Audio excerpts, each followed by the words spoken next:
We were going to keep Bagram, the big air base, one of the biggest air bases in the world. We gave it to them for nothing. We're trying to get it back, by the way. Okay, that could be a little breaking news. We're trying to get it back. मतलब मुज़ाकरात हो रहे हैं तालिबान के साथ, लेना चाह रहे हैं। 2 महीने पहले ये मुज़ाकरात शुरू हुए हैं। ये जो रिपोर्ट आई है आज आई है, 2 महीने पहले ये मुज़ाकरात स्टार्ट हुए हैं। ट्रंप ने हिडन तौर पे किए पीछे से, और उसने कोशिश की कि बगराम एयरपोर्ट वापस ली जाए।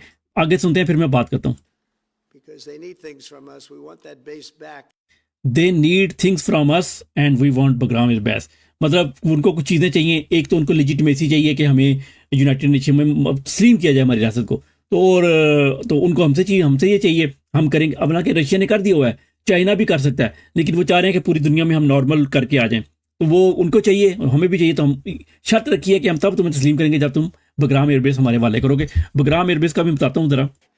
But one of the reasons we want the base is, as you know, it's an hour away from where China makes its nuclear weapons. China जहाँ न्यूक्लियर वेपन बनाता है वहाँ से 1 आवर की फ्लाइट के ऊपर है। मतलब इनके जेट तेज जाते हैं ना, हमारे लिए तो 4 घंटे लगेंगे, उन्होंने तो 1 घंटे पहुँच जाना। तो उनके लिए वो हमें ये चाइना को काउंटर करने के लिए। अब आप अफगानिस्तान को देख लें, अफगानिस्तान की एयरबेस ये सबसे बड़ी एयरबेस है। इसी में आफिया सिद्दीकी को रखा गया था और ज़्यादती भी की गई थी, सब कुछ किया गया था। जेल बनी हुई है, पूरा शहर है, 20-25 हज़ार बंदा रह सकता है उसके ऊपर, ठीक है। और चारों तरफ पहाड़ है, सेफ इसलिए आज से नहीं कह सकते आप उसको कि पहले तो चलो उनके पहाड़ों पे भी कब्जा थे ना, अब तो पूरे मुल्क पे अफगानियों का कब्जा, कोई भी कहीं से भी आ सकता है अगर ये कब्जा करते हैं एयरबेस के ऊपर। और पाकिस्तान का भी एंगल आता है कि पाकिस्तान के लिए एक मौका मिल गया कि पाकिस्तान जो है ना, उस साहब ये कहे कि इमरान खान की कल की ट्वीट याद है, कल कहा था उन्होंने कि आसिम मुनीर जब से बना है तब से ये चाहता है कि अफगानिस्तान से हमारी लड़ाई हो जाए, और उनको जलील करता है, उनको तंग करता है लोगों को जो इधर रह रहे हैं। आज भी DGSPR ने यही बात की है कि जी कोई ये दुश्मन है हमारे, ठीक है, ऐसे करके बात की है। एग्जैक्ट मैं नहीं कह रहा। तो वो इमरान खान को काउंटर करने के लिए, तो इमरान खान ने ये बात की, अब और ये वाकई चाह रहा है। तो अब ये मौका मिल जाएगा कि बगराम एयरबेस पे कब्जा करना है, तो ये पाकिस्तान मदद देगा। लेकिन यहाँ एक और पॉइंट भी उठता है जो शायद किसी ने उठाया नहीं है।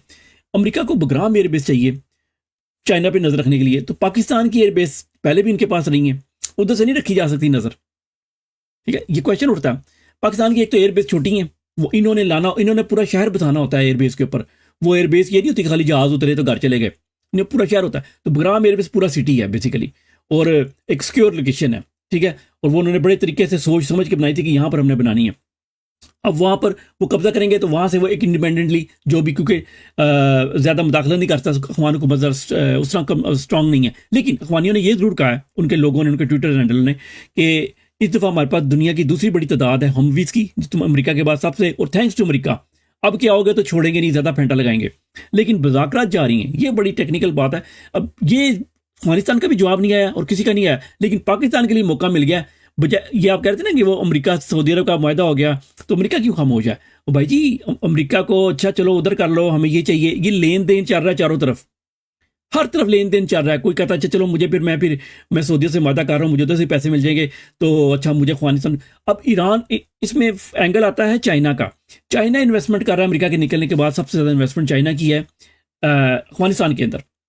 चाइना को अगर मैं हूँ सपोज, लेकिन अफगानी शायद ये ना करें, लेकिन अगर मैं हूँ तो मैं क्या करूँ, मैं चाइना को दे दूँ एयरबेस, ये चाइना को उधर दे दूँ उसको, यानी उसी को काउंटर कर दूँ। लेकिन उनको चूंकि चाहिए, अफगानियों को भी कुछ चाहिए, तो वो डील ही होगी एट दी एंड। लेकिन इंपॉर्टेंट एक और पॉइंट रह गया, चाइना की जहाँ पर एटम बम बनते हैं वहाँ से 1 घंटे की फ्लाइट के ऊपर है।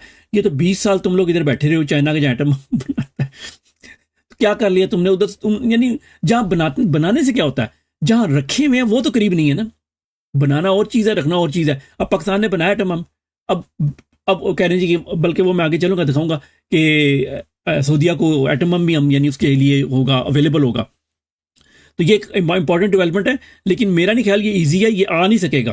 अखवानी एक तो मानेंगे नहीं ये बात, क्योंकि उन्होंने ये जाने से पहले ये बात की थी अमरीकियों ने कि भाई हमें बगराम एयर बेस पे हमें कुछ फौजी रखने दें, जिस इराक में रखे हुए, हमें को 2000-3000 ऐसे रखने दें इधर। वो चाहते थे कि एयर बेस का आधा हिस्सा हमारे पास रह जाए, आधा अभी भी ये हो सकता है ऑफर हो के आधा आप लोग यूज़ करें, आधा हमको। बहुत बड़ी एयर बेस है, तो शायद लेकिन चूंकि उन्होंने कहा नहीं एक बंदा भी नहीं रहेगा, ये उनका था मुआहदे में कि नहीं एक बंदा भी नहीं रहेगा, आखिरी बंदा भी नहीं जाएगा, तो वो अब कैसे मान जाएंगे?